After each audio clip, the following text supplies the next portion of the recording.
Hi, this is Andy Lipton, and welcome to Leading the Break. Today, I'll have the pleasure of speaking with Sajada Bonner, a basketball player with the Sacred Heart University women's basketball team. Sajada just completed her last year of basketball playing eligibility. We'll be discussing her journey over the last year.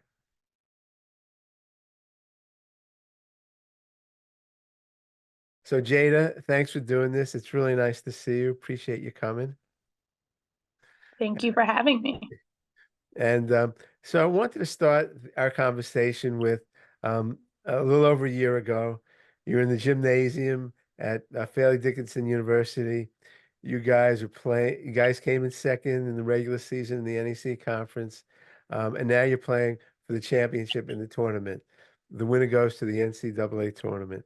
Um, Talk about the preparation for that game and what was that all about? Like, just describe your feelings, how you guys prepared. Well, we played the team twice in the conference and we won twice. So that meant that we just had to do the same things right again. And they had a great player in Chloe Wilson at the time, and she was a force. So we knew that we had to just focus in on her and understand that like they went how she went. And I think for us, feelings wise, we had a lot of jitters. Like we were a new team, like we had a lot of freshmen. I was a transfer. So she played, I think from the starting lineup last year, only one person was returning. And the one person returning didn't have championship experience either. So this is our first time going for it. So I think it was just like fresh excitement, but also like belief at the same time. Like we really love each other and we really believe that we would make it happen. And we wanted Mannetti to get her first championship with us as well. Now, I know early in the season you guys got off to a rocky start, 2-9. How did you guys turn it around? Well, I think as someone who's older, I always knew that when you're in a mid-major, non-conference is always hard. Like it's just you're playing better teams to get you prepared for conference. So I knew it would be tough, but I don't think our freshmen knew it would be tough. So it was like a little bit of a tense environment because we were like, why do we keep losing games? And no one's used to losing, especially coming out of high school. You're the best player at your school. So you're used to winning. So I think it was very like a tight situation. Manetti was upset because she knew our potential, but we weren't there yet. But I think there was still a belief like, okay, once we get into conference, we'll be all right. So I remember the championship game. You guys get off to a great start. It was one of the Wood sisters who was really hitting some outside shots, I think. I think it was Kelsey. Mm-hmm. Um, Mm-hmm. and you guys, and at the half, you guys were in the lead. Looked like you were the solid team. But then after you made a great comeback, and I think in the third, maybe for a short period of time, they even took the lead. Um, and Mm-hmm. then the game was close down the stretch. Um, I know Nigeria made two amazing shots in the last few minutes. So Mm-hmm. talk about, and you guys obviously won the championship. So talk about the game itself, what you remember about it. I remember them storming back, and then we hit a big three, and then Amelia kept saying to me the whole game like the front of the press, we're tiring them down, like we're gonna get the steal that we need, that steal to hit us in front. Just keep pressuring them because if you know Sacred Heart basketball, we press the whole game, but we want to wear their point guard down to where she makes a bad decision at the wrong time. And Amelia kept saying it's gonna happen, and Amelia got the steal like late in the fourth quarter and laid it up for us to take the lead. And then Nye hit like two huge shots to kind of seal it off. And it just happened for us. But Manetti always says they can play with us for one half, but not two. So even though they made their little run, like we knew we would be okay. So what was the celebration like? It was amazing.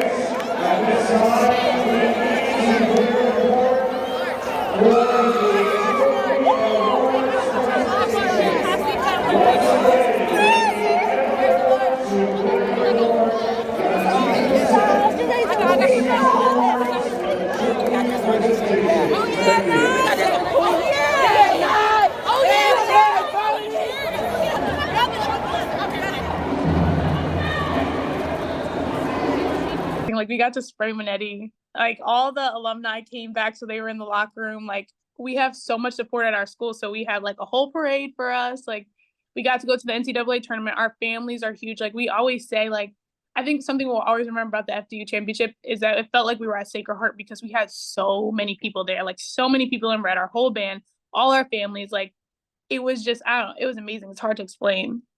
So after you guys celebrate on the court, what happens next in terms of celebrating back on campus and then preparing for the NCAA tournament? Talk about what you remember from those experiences.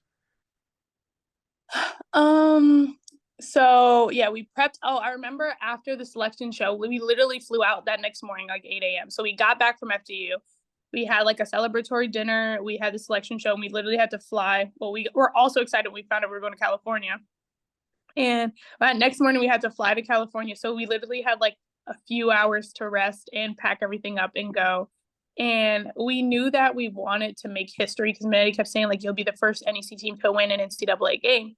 And that was a perfect team to play because our play styles were so similar but different at the same time. Like we had a 3-point shot where I think it was Southern. They were a fast-paced team, but they did everything in the paint. So we were like, okay, this is a game we can go get. So I think we were very locked in on winning and making history, but also having a good time. Like we went to so many different things. We went to team dinners, we had parties. Like it was just a good time. So first of all, I remember talking to Coach before this season began, and she mentioned you guys flew charter. Like, what kind of experience was that flying charter? That was insane. And it was really nice because like we got to walk the tarmac, which was cool. And then the plane was private and like we all had like our own kind of not even a row, like our own seats. And we had all the leg space in the world. It was amazing. It was really cool. And we got to fly with the band and cheer and we just like celebrated the whole way there. And okay, so you get there. Give me a sense of aside from studying film and practicing, give me a sense of the different activities before the game. Well, so a lot of us have never been to California, so we thought we were going to be like on Rodeo Drive, and we were in Stanford. So we went to like this crazy restaurant when Eddie took us to, and it was like 50 different types of meats that we tried. We got to walk some type of strip. We did hibachi together. We got to watch other games. Like we got to watch Ole Miss play. We got to tour the Stanford campus, which was amazing. So those are some of the things we got to do. So when you talked about that strip that you walked, that's probably Palo Alto, right? That probably nice section of Yes, stores yes, and stuff. Okay. Yeah, I yes, know. The campus at Stanford is like it's like a sleepaway camp kind of place. It's like literally, all these literally, sports fields, these green fields. Um, and yes, was there a crowd for the game, or like did Stanford people show up for the game? yeah. A lot of Stanford people showed up for the game. It was actually interesting because when you watch Stanford on TV, it looks humongous, but it's actually a pretty good size. So it felt packed no matter how many people you had in there. So it definitely felt like a good crowd. So talk about how you guys prepared for the game.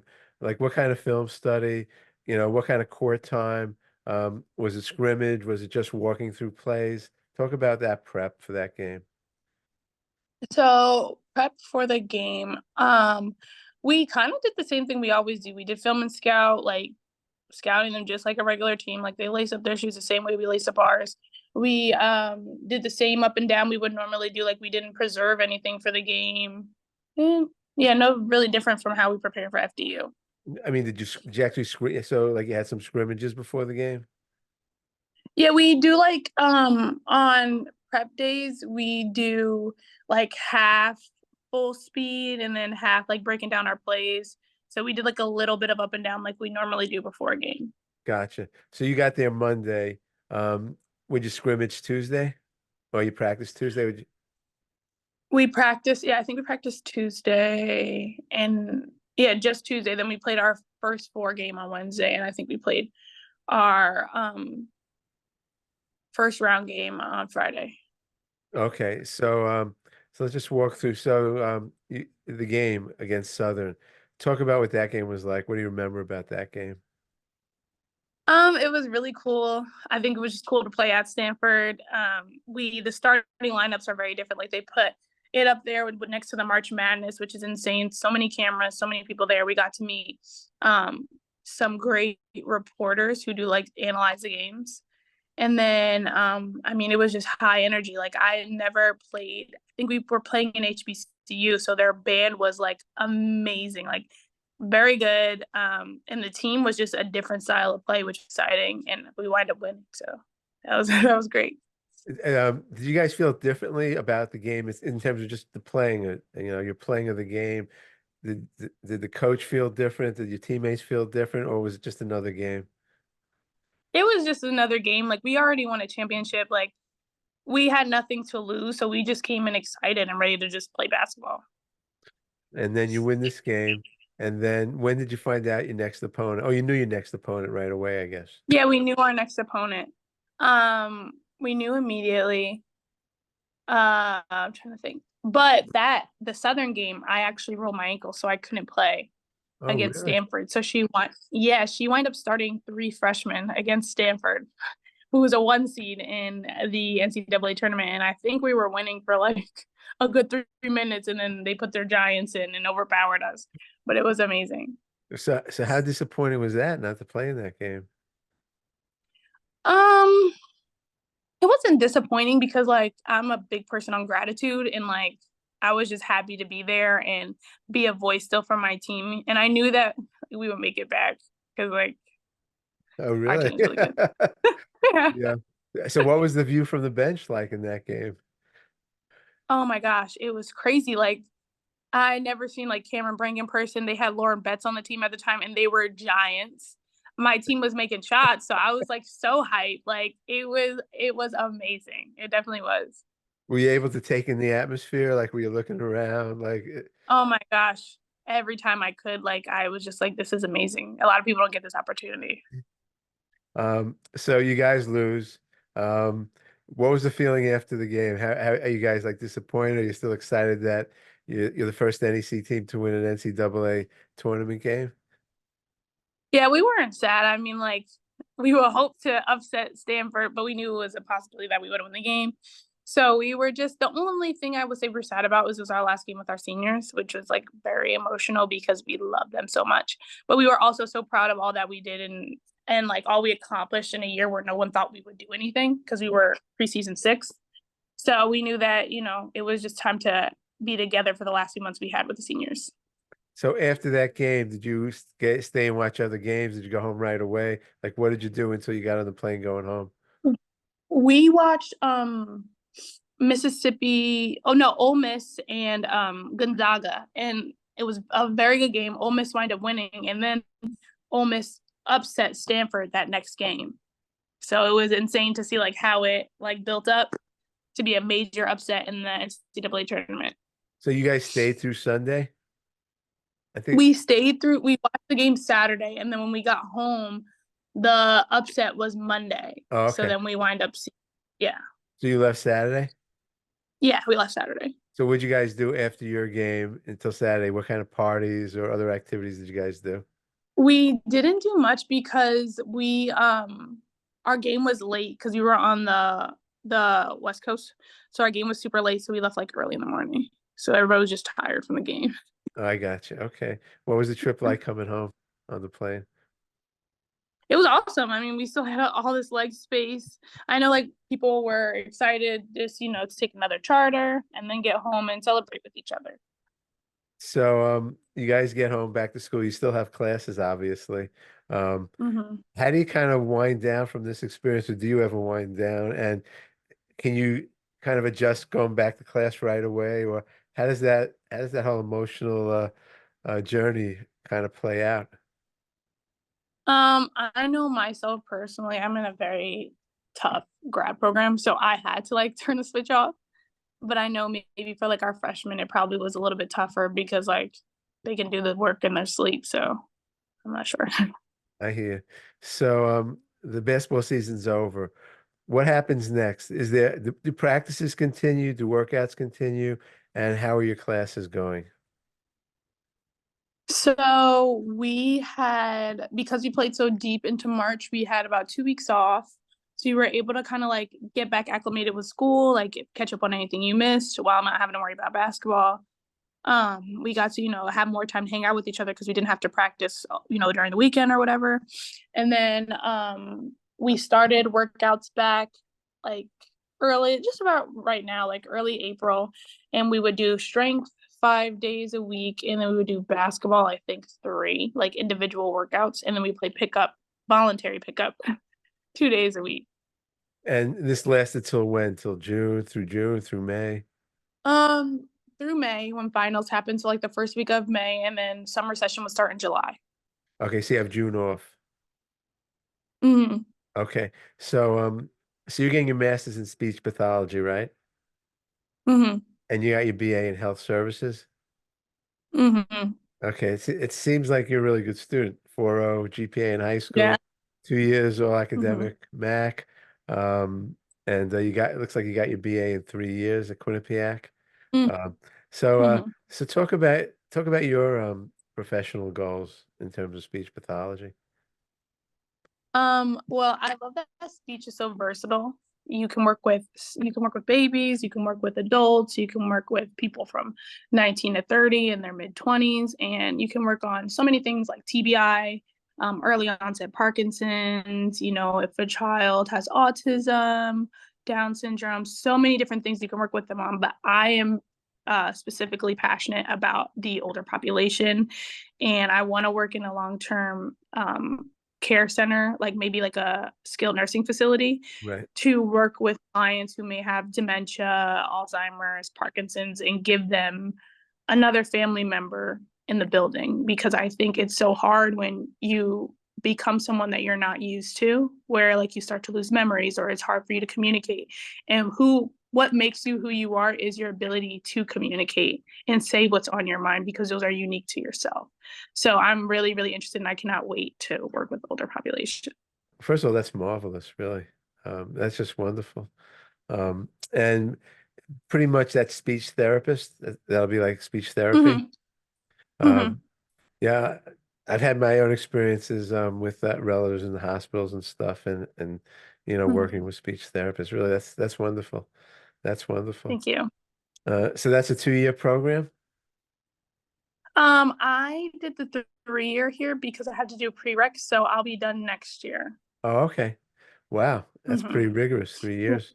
Yeah. Uh, so, Mm-hmm. um, so you're finishing your first year in your master's program last year.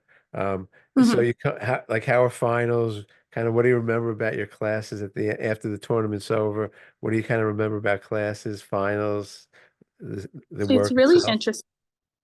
Yeah, it's really interesting because at Sacred Heart, thanks to Coach Mannetti, who is amazing when it comes to academics, I was the first athlete they accepted here. So it was very tough in the beginning for them to kind of like understand the schedule that I had, and like that I had to leave for a week for basketball, and how important it was, and that basketball was putting me in the seat that I was in their class. So like it seemed like I was just, having, I don't, how do I say it? Like I seemed like I was just having fun on the side and missing class, when that was not the case at all. I was a full Division 1 athlete. So it was really cool to see the professors here get acclimated to that, and like how hard of a job I had to do to get both done. And it was amazing how like so quickly they were understanding of everything that I was doing. Their families were watching the games now. Like they were very supportive of everything. So it made life so much easier by having supportive faculty and coaches. So I was able to easily pass on my classes with flying colors thanks to them. And even though it's a tough program, I had so much support. So it was easy for me to do both, really. One of my daughters got her master's in occupational therapy. Mm-hmm. And I was blown away by the courses she had to take. I mean, the bios, the chems. I imagine you probably have to Yeah. go through that same stuff, right? Yeah. Yeah. I mean, you might as well become an MD with the courses you got to take. Yep. So your first year, are the courses hard? Is it hard to concentrate given your basketball schedule? The first year they weren't hard to me, because like it was like the base classes that I needed. This year is really more the harder year, because it was like my first full year in the master's program, where like last year I was doing my prereqs. So I had a little bit more flexibility. So it wasn't too bad. And scheduling wasn't too bad, but this year is where it got like pretty complicated. So did you do any clinical work this year? This year was, yeah, a lot of clinical work this year. So, so when did you start your clinical work? Like, was it last June, July, August, September, October? I started clinical last 2023 September, and I'm still doing it till this day. Okay. So, Mhm, so let's just go back a little bit. So, you have June off. Last June was off, right? mhm, So how do you spend mhm, your free time and what's going through your head last June? Are you still riding the high of the NCAA tournament? mhm. Are you thinking about your grad program? Or you got other things going on in your life? Well, I was basically all set for the grad program once finals finished. So like I wasn't really on my mind too much. It was more like basketball, just being ready to come back. I live in a very much basketball area in the Jersey Shore, like a lot of competitive people. I played on a great high school team that has, national recognition every year. So when I came back, everybody who was from the shore was ready to play pickup. So I just worked out all day, every day. And then I would help my mom because my mom is the vice president of clinical operations for Complete Care in New Jersey. So she has like 1,000 buildings. So I would just go and volunteer there with the clients too. Oh wow, that's so nice. Wow, Mm-hmm. that's really wonderful. Um, Thank you. okay, so then you come back to school in July and you have workouts in Mm-hmm. July and August, or do you have August off? Just into the first week of August. Okay. And what's that like? Mm-hmm. Is everybody excited or is it drudgery to have to come back so early? Uh, It's a little bit of both. Like it's really exciting because you get to see your teammates again. We get to hang out in the summer, but those are the toughest workouts you're gonna have in your life. Like they are going to put you through the ringer in every way, and they're gonna test your toughness to prepare you for the season. We play pickup. What I'm gonna just take you through a day in the okay, summer yeah, because we have please. camp. So we would get up like I get up around like 5:30 ish to be ready because we have maybe 5:15, because we have lift at 6 o'clock or it was 6:30 lift. So we would condition where we would run the track, and I think it was we had to make a certain time on in the morning on the track. It's kind of scary to think about it now because it was so hard. Then we lift, and then we would have camp starting at 8 a.m., but we had to be up there for 7:30, and we would have hundreds of campers running around all day until maybe like pickup might have been like 2:30, 3 o'clock, and then we would have an individual workout or a team workout right after that. And that would be like 3 weeks straight of that same day over and over again. And we would only have the weekends off. So give me an idea, first of all, in terms of the track work, is that like miles or is that sprint work or is that both? Give me a sense of It's the actual it's workout. sprint work. Oh, so tell me the kind of sprints you guys did. I think it was, gosh, I don't even remember. I know we would have to do, I think we would have to do straightaways in 15 seconds and then a full in 30, maybe 45. I'm not sure. So the straightaways, like 100, 120s, do you remember? I think it was, I'm not 1,000% sure. I just know it was the straight part, maybe 100. So how I'm many not in a sure. row did you have to do? We went all the way up to like 8, but it was like straightaway, full circle, half. That was one. Okay, so you'd walk the rest of the track to the next straightaway, or just like part of the track to the next straightaway. So we would do the first half.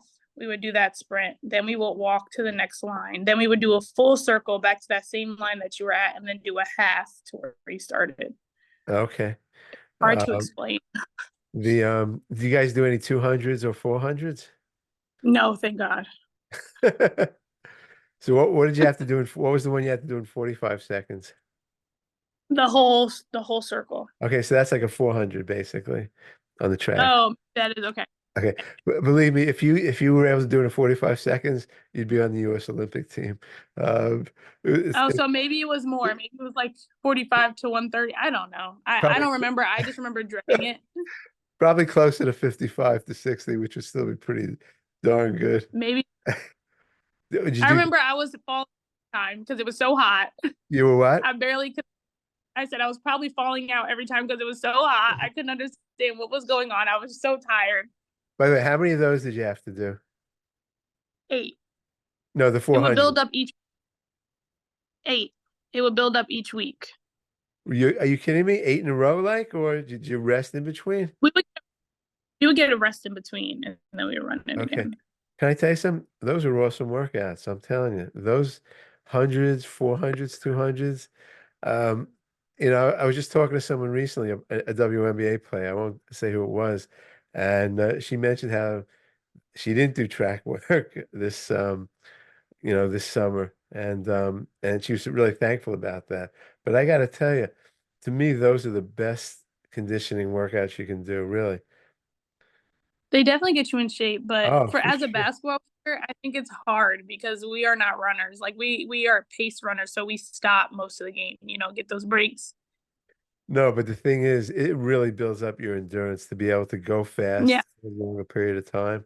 Um, and you can move with force also after doing those kind of workouts. It's not you're not just kind of Hmm. jogging. Um, and so how in terms of basketball skills, did you work on shooting, dribbling, passing, defense, lateral movement, any kind of skill work in the summer? Literally all of that. And then we would have a postseason meeting where we talked about things we want to get better on, and we would focus on those as well. And so are you guys thinking long term? You're thinking, gee, we can't wait for the season to start. We want to go back to the NCAA tournament, or is it forget about that? Let's just take one day at a time. What's your kind of mentality about it? Yeah, we weren't worried about the championship. We were really much one step at a time, getting better, being a better team because we knew we would be targeted this next season. So we had to brush up on specific things just to be better as a unit. So you guys aren't even thinking about the NCAA tournament. Not in the summer, no. Okay. And so you have a lot of players returning, which was good. You guys definitely had a lot of continuity. Um, um, so you start practice, I mean, school starts in September. I guess the season starts around November.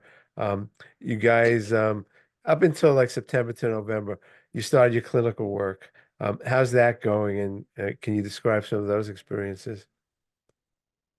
It was tough because because I couldn't come to practice, I think it was either 2 or 3 times a week. I would have to get up and do 6 a.m.s, then go to clinic from there. Then sometimes I would be able to make like the last hour of practice, but then go to class right after that.